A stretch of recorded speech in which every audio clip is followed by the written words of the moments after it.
BI. So Power BI is a business intelligence tool mostly used by all of the companies in this era, and it is a very important tool which transform the all business data into the meaningful way, where people can able to understand what is exactly happening in their business, and they can able to take certain decisions based on data and the trends. So in Power BI we have two options. One is the Power BI desktop application and Power BI service. The one which is right now present in the screen, which you can see, that is called a Power BI desktop application, wherein we have couple of icons, we have couple of information. We're going to cover all those things over here, right? So right, if you look at it here, the first one is file. From file you can go ahead and create a new one over here, right? This is all about the Power BI new file creations, right? You can open the existing Power BI file if you have stored somewhere else, right? One more thing is that we have the get data option. Basically get data option is for that wherever you wanted to call any kind of data from different source or different application, you can use that. If you click on more, you will see ample of data source options Power BI is providing. So it is very amazing for us actually, because it has cover almost everything from Excel to SQL to it, Azure services, Oracle DBs, everything is here as well as. And if you wanted to connect the Google Sheet, Smart Sheet, you can connect everything. Whatever you just need to type over here in the search box. For an example, if I search Smart Sheet, right, it will going to provide me that. If I search Google Sheet, right, my data is in Google Sheet, I can have that as well. If I search SQL, it will provide me SQL server as well, right? So it's that much of dynamic.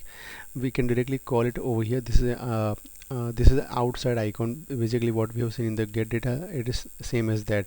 One is the one leg data hub, that is also a different thing. Basically when you have a license in the Power BI, you can publish the data set in the Power BI service, and you can call it that at any point of time with the same name. That's why this is option called Power BI dataset, which means whatever model you have created based on the dataset which you have published in the service in the Power BI platform, you can bring it from there to here, right? This is for SQL server. This is enter data, means when you click it over here, it is basically going to create a flat table for you, which is a static table, right, which will not going to change automatically everything, but you need to enter everything manually every time. So if I type everything, it will going to calculate manually over here, right?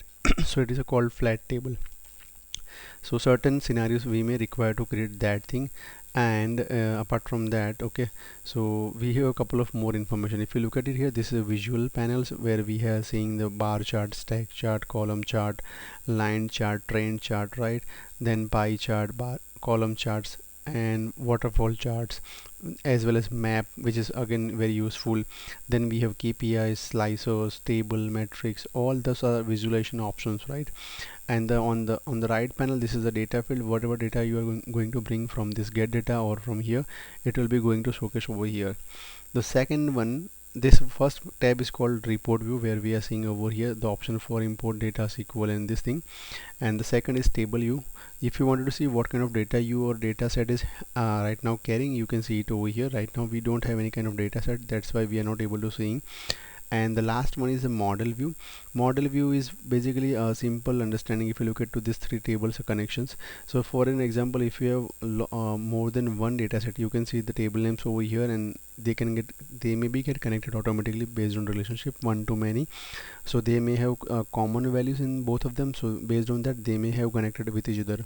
Otherwise what we need to do, we need to use a relationship, which we're going to see later on this part.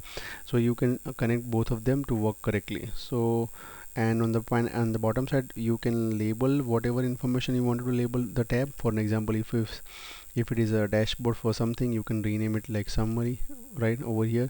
You can also add one more tab, if custom tab, if you want to create some additional things over here. So this is all about the Power BI introduction service. If you wanted to know more about this thing, for an example, if you have license but you don't know what kind of license you may have, you can click over here in this icon. Right now I don't have license, that's why I can't see over here, but when you click over here, you can see, and you need to go on about option, then you will see what kind of license you may have. Basically there are two types of license. One is the Power BI Pro, another is Power BI Premium per capacity. So Pro is for the developers, where they can able to create any kind of development, any kind of models they can develop, and they may have capacity of 10 GB of data sets, right? So they can utilize that thing, and each Power BI file should not exceed 1 GB of size. That is a limitation of Power BI. Wherein premium per capacity is maybe you can have as much as capacity as many as license you may have. So I hope you like this introduction video. Hope let's continue for the next part. Thank you so much.